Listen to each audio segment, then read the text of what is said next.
Tanah air kita tercinta Indonesia memiliki masyarakat majemuk yang mengakibatkan keanekaragaman di hampir setiap aspek kehidupan.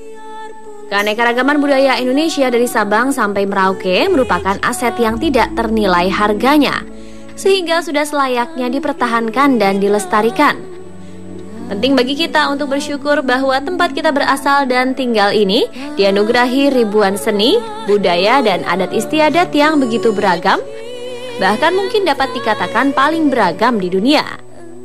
Kita perlu juga bersyukur bahwa sebagian di antara kebudayaan dan kesenian tersebut telah diakui sebagai warisan dunia. Di antaranya adalah walaupun banyak negeri ku jalani.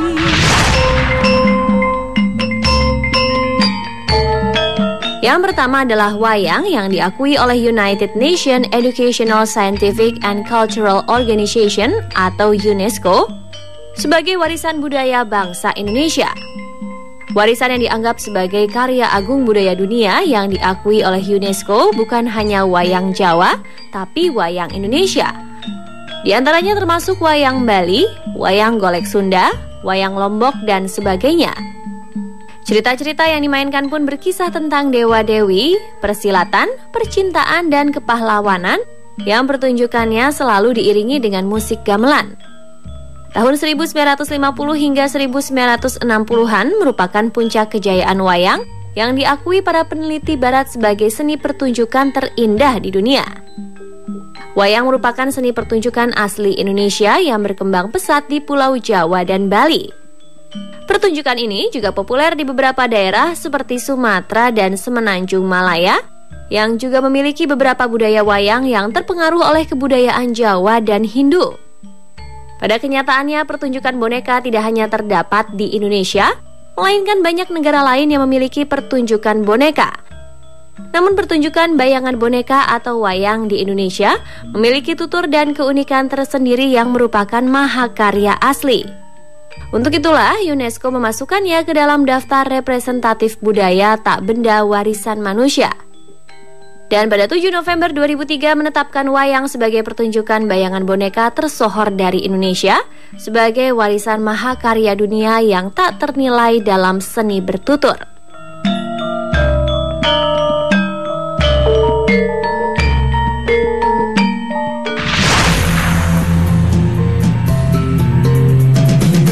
Berikutnya adalah keris yang diakui oleh UNESCO atau Organisasi Pendidikan Keilmuan dan Kebudayaan PBB sebagai Masterpiece of the Oral and Intangible Heritage of Humanity pada tanggal 25 November 2005. Keris merupakan senjata tradisional Indonesia yang diyakini mengandung kekuatan supranatural.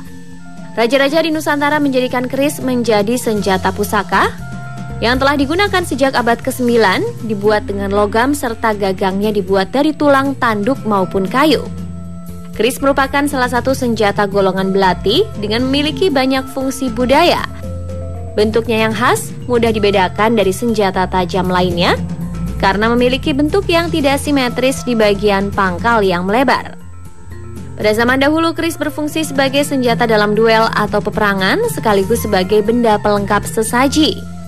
Namun penggunaannya saat ini, keris lebih merupakan sebagai aksesori dalam berbusana yang memiliki sejumlah simbol budaya atau menjadi benda koleksi yang dinilai dari segi keunikan dan keindahannya.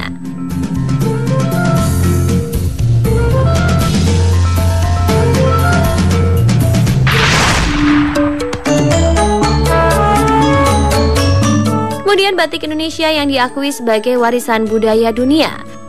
Batik dihasilkan dengan proses penulisan gambar atau ragam hias pada media apapun dengan menggunakan lilin panas dengan menggunakan cantik. Batik biasanya digambar pada kain katun dan juga sutra. Kesenian batik telah dikenal sejak zaman Kerajaan Majapahit dan terus berkembang pada kerajaan-kerajaan berikutnya. Dikemukakan bahwa perjuangan Indonesia untuk mendapatkan pengakuan dunia atas batik sebagai warisan budaya asli Indonesia tidaklah mudah. Namun perjuangan tersebut tidak sia-sia dan pada akhirnya membuahkan hasil. 6 negara yang merupakan perwakilan dari UNESCO telah melakukan pengkajian terhadap budaya batik. Setelah melakukan kajian serta verifikasi selama 3 tahun, akhirnya terdapat pengakuan terhadap budaya batik sebagai budaya milik Indonesia, tepatnya pada tahun 2009.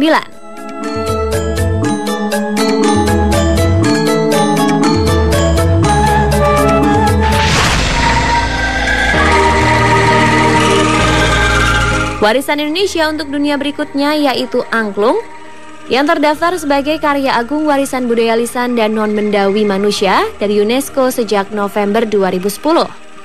Angklung merupakan alat musik multitonal atau bernada ganda yang secara tradisional berkembang dalam masyarakat Jawa Barat. Alat musik ini terbuat dari bambu dan untuk menghasilkan bunyi adalah dengan cara menggoyangkannya, di mana bunyi keluar karena benturan badan pipa bambu. Jenis bambu yang digunakan adalah bambu hitam dan juga bambu putih. Tiap nada akan dihasilkan dari bunyi tabung bambunya yang berbentuk bilah. Setiap ruas bambu dari ukuran kecil hingga besar. Alat musik ini dikenal oleh masyarakat Sunda sejak zaman Kerajaan Sunda, salah satunya sebagai pemicu semangat dalam pertempuran. Dalam perkembangannya, angklung menyebar ke seluruh wilayah Jawa, lalu Kalimantan, serta Sumatera. Tahun 1908 tercatat sebuah misi kebudayaan dari Indonesia ke Thailand yang antara lain ditandai oleh penyerangan angklung. Mulai saat itu permainan alat musik bambu ini pun sempat menyebar di wilayah tersebut. Kemudian semenjak tahun 1966, salah satu tokoh angklung ternama yaitu Ujo Ngalagena mulai mengajarkan tentang bagaimana cara bermain angklung kepada banyak orang dari berbagai komunitas.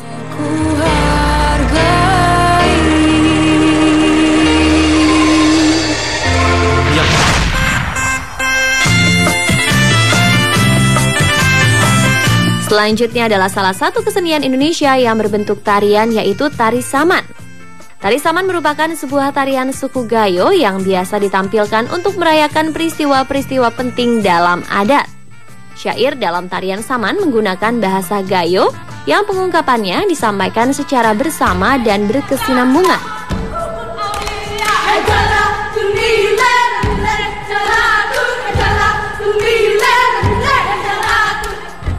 Selain itu, biasanya tarian ini juga ditampilkan untuk merayakan kelahiran Nabi Muhammad SAW.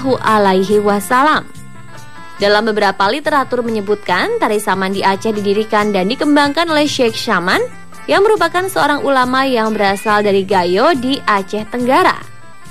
Di mana ketika menyebarkan agama Islam, Syekh Saman mempelajari tarian Melayu kuno, kemudian menghadirkan kembali lewat gerak yang disertai dengan syair-syair dakwah Islam demi memudahkan dakwahnya.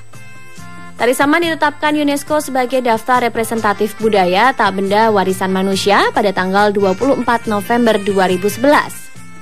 Tari ini merupakan salah satu media untuk pencapaian pesan yang mencerminkan pendidikan, keagamaan, sopan santun, kepahlawanan, kekompakan, serta kebersamaan.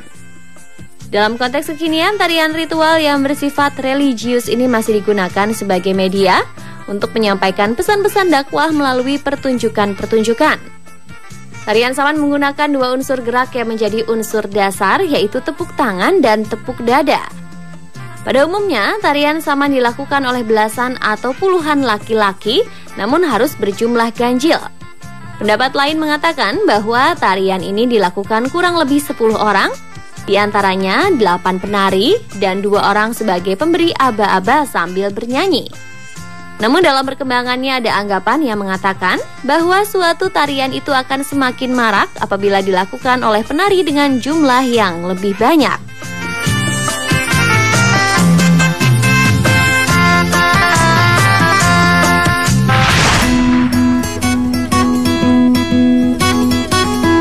Warisan Indonesia untuk dunia yang terakhir adalah noken, yaitu tas tradisional masyarakat Papua yang dibawa dengan menggunakan kepala dan terbuat dari serat kulit kayu. Sama dengan tas pada umumnya, tas ini juga digunakan untuk membawa barang-barang kebutuhan sehari-hari. Masyarakat Papua pada umumnya menggunakan tas ini untuk membawa hasil pertanian seperti sayuran, umbi-umbian, serta barang-barang dagangan ke pasar. Karena keunikannya yang dibawa dengan kepala, noken khas masyarakat Papua ditetapkan sebagai warisan kebudayaan tak benda oleh UNESCO. Tas tradisional ini sendiri memiliki simbol kehidupan yang baik, perdamaian, serta kesuburan bagi masyarakat di tanah Papua. Untuk membuat noken ini cukup rumit karena tidak menggunakan mesin. Kayu diolah, dikeringkan, kemudian dipintal menjadi benang. Variasi warna pada noken dibuat dari pewarna alami. Proses pembuatannya pun bisa mencapai 1-2 minggu, sedangkan untuk noken berukuran besar bisa memakan waktu sampai 3 minggu. Satu hal yang menarik, hanya wanita Papua aslilah yang berhak untuk membuat noken. Wanita yang menguasai pembuatan noken menunjukkan bahwa ia telah dewasa dan diperbolehkan untuk menikah.